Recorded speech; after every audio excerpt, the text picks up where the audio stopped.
گرد ہیں، ہندوؤں نے کہا آتنکوادی ہیں۔ تو میرے بھائیو، میں پوری دنیا کے انسانوں سے کہہ رہا ہوں، اسلام امن کا مذہب ہے، محبت کا مذہب ہے۔ ہم کبھی پہل نہیں کرتے اور ہندوستان والوں سے کہتا ہوں، اچھے ہمسائے بن کر رہو۔ ہمارے تو ہمسائے کے اتنے حقوق بتائے ہیں ہمارے نبی نے، جس کی کوئی حد کوئی نہیں۔ آپ اچھے ہمسائے بن کے رہو تو ہمیں آپ سے کیا غرض ہے؟ آپ کا بھی نفع ہے، ہمارا بھی نفع ہے کہ ہم اس نفرت سے اور اس جنگ سے باز رہیں۔ جس نے اس آپریشن کا نام رکھا ہے بنیان مرصوص۔ اور اس کے بعد میں عرض کرتا ہوں حکمرانوں سے جو اس وقت ہیں، جو اقتدار میں ہیں، طاقت میں ہیں، پورے قوم کو بنیان و مرصوص بنا دیں، اور یہ جو سیاسی اختلاف ہیں اس کو دشمنی تک نہ لے جائیں۔ لوگوں کو آزادی دیں کہ آزادی سے وہ سیاست کر سکیں، تو ہم پھلیں گے، پھولیں گے۔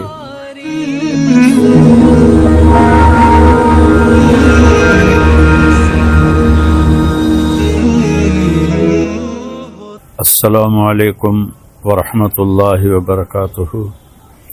بسم اللہ الرحمن الرحیم، والصلاة والسلام علی رسولہ الکریم وعلی آلہ واصحابہ اجمعین، اما بعد، فاعوذ باللہ من الشیطان الرجیم، بسم اللہ الرحمن الرحیم، ان ینصرکم اللہ فلا غالب لکم، وقال النبی صلی اللہ تعالی علیہ وسلم، یا ایھا الناس لا تتمنوا لقاء العدو فاذا لقیتم فاثبتوا۔ میرے محترم پاکستانی بہن بھائیوں اور پوری دنیا کے اہل اسلام جو مدتوں سے آگ و خون میں جل رہے تھے، اللہ نے ایک معجزہ دکھایا اور اپنے سے 10 گنا بڑے دشمن کو اللہ تعالیٰ نے خاک میں ملا دیا اور ان کے غرور کو زمین میں دفن کر دیا، اور اللہ تعالیٰ نے اپنے بندے کی مدد فرمائی۔ اسلام ہمیں کبھی بھی پہل کا نہیں کہتا، ہم ملک کے لیے نہیں لڑتے، ہم اسلام کو پھیلانے کے لیے نکلتے ہیں، یا ہمارے اوپر کوئی حملہ کرے ہم اس کا دفاع کرتے ہیں۔ اسلام امن کا مذہب ہے، بھائی چارے کا مذہب ہے۔ میں صرف مولانا نہیں ہوں، اس سے زیادہ میں نے ہسٹری کو پڑھا ہے، لہذا میرے سامنے ایسے شیشے کی طرح ہسٹری ہے کہ ہندو آپس میں کتنا لڑے مہاراجے، اور کیسے انہوں نے ایک دوسرے کو گاجر مولی کی طرح کاٹا، اور مراٹھوں نے ہندو مسلم کی تفریق کے بغیر کس طرح خون کی ندیاں بہائیں، اشوک نے کس طرح لاشوں کے انبار لگا دیے تھے۔ اور میں اپنے نبی پہ قربان جاؤں، جب انہوں نے مکہ فتح کیا، 18 برس کی دشمنی تھی کہ ہم نے محمد بن عبداللہ کو قتل کرنا ہے۔ یہ وہ لوگ نہیں تھے جو صرف سیاسی اختلاف تھا یا چھوٹی موٹی کوئی دشمنی تھی، اس درجے کی دشمنی تھی کہ اس کو قتل کرنا ہے۔ جب میرے نبی فاتحانہ مکہ میں داخل ہوئے تو آپ ایسے نہیں بیٹھے تھے اونٹنی پر، آپ اس طرح سر جھکا کے بیٹھے تھے۔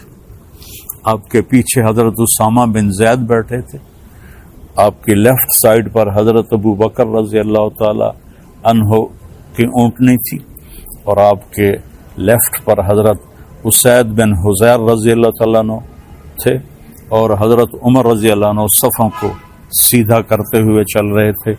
اور میرے لوگ جب داخل ہوتے ہیں تو فاتحانہ تو ایسے داخل ہوتے ہیں اور کہتے ہیں گاجر مولی کی طرح کاٹ دو، نہ بچہ چھوڑو نہ بڑا چھوڑو۔ میرے نبی ایسے داخل ہوئے تھے، کجاوا جو ہوتا ہے نا اس کے اوپر آپ کی ٹھوڑی لگی ہوئی تھی، اور آپ کہہ رہے تھے لا الہ الا اللہ وحدہ، وہی ہے ایک اکیلا اللہ جس کا کوئی شریک نہیں، نصر عبدہ اس نے اپنے بندے کی مدد کی، انجز وعدہ، اس نے اپنے وعدے کو پورا کیا، وہزم الاحزاب وحدہ، اور اس نے لشکروں کو شکست دی۔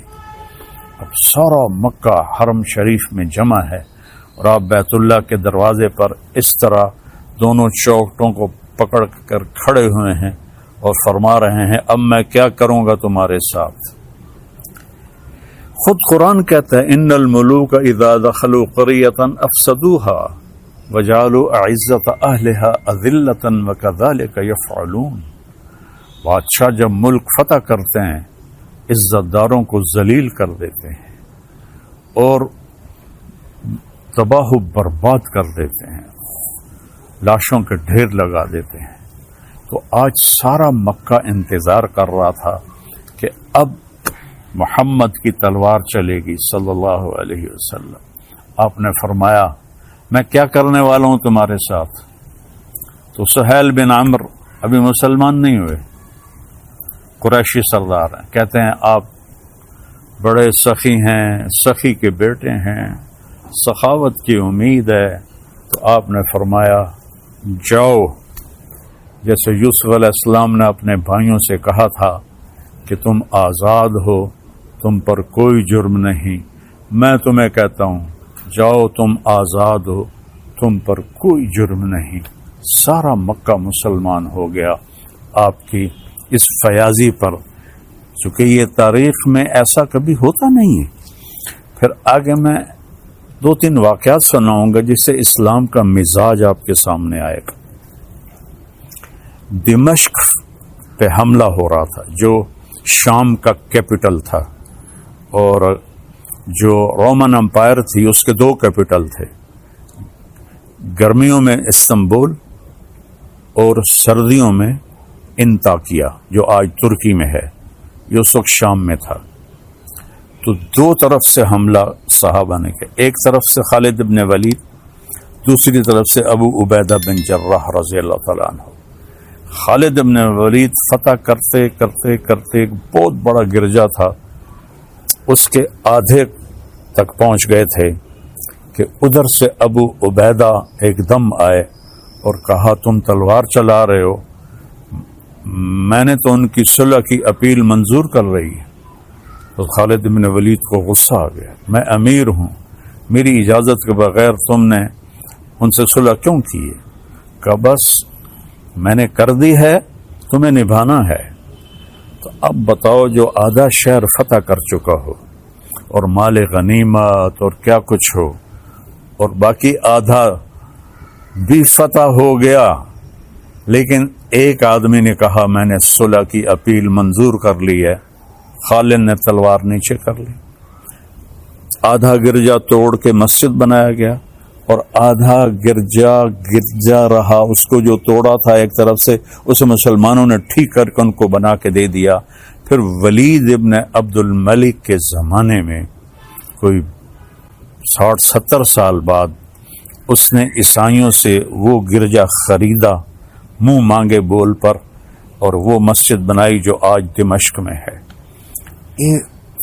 اور جو قیدی پکڑے گئے اس میں پتہ چلا کہ رومن امپائر کے بادشاہ کی بیٹی بھی قید ہے، چونکہ اس کا جو خامن تھا وہ دمشق کا گورنر تھا، اس کا نام تھا توما۔ تو حضرت خالد کو پتہ چلا کہ وہ قیدیوں میں ہے، تو انہوں نے فوراً اس کو وہاں سے نکلوایا، الگ خیمہ، اس کی باندیاں نوکرانیاں اور اوپر صحابہ کا پہرا لگا دیا۔ اور جب دمشق کا سارا سسٹم ٹھیک کر لیا تو 400 مسلمان سپاہیوں کو رومن امپائر کے بادشاہ کی بیٹی کے ساتھ بھیجا کہ جاؤ اور اسے انطاکیہ کیسر کے پاس پہنچا کے آؤ۔ اس وقت کا رومن بادشاہ کیسر تھا، ہرقل جس کو آپ ہرکلیس کہتے ہیں، ہرقل نام تھا۔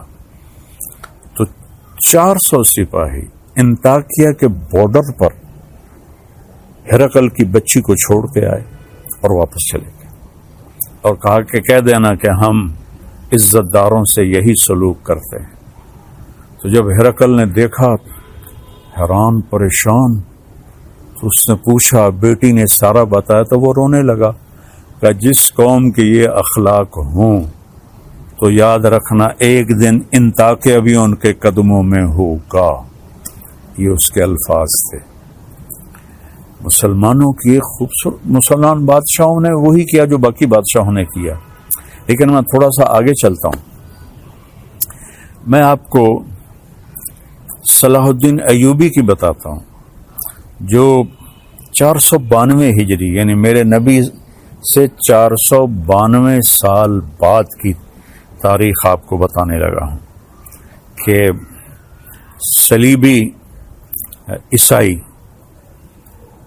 پادری نے پورے یورپ کو آگ لگا دی کہ یروشلم آزاد کراؤ، فلسطین آزاد کراؤ. ایک بہت بڑا لشکر نکلا. اس وقت بغداد پہ جو خلافت تھی وہ بڑی کمزور تھی. مستظہر باللہ ایک خلیفہ تھا جو اس وقت وہاں حکمران تھا، لیکن غلبہ وہاں سلجوکیوں کا تھا. تو اس نے آسانی سے بیت المقدس یروشلم کو فتح کیا. اس کا نام تھا گاڈ ہمفرے.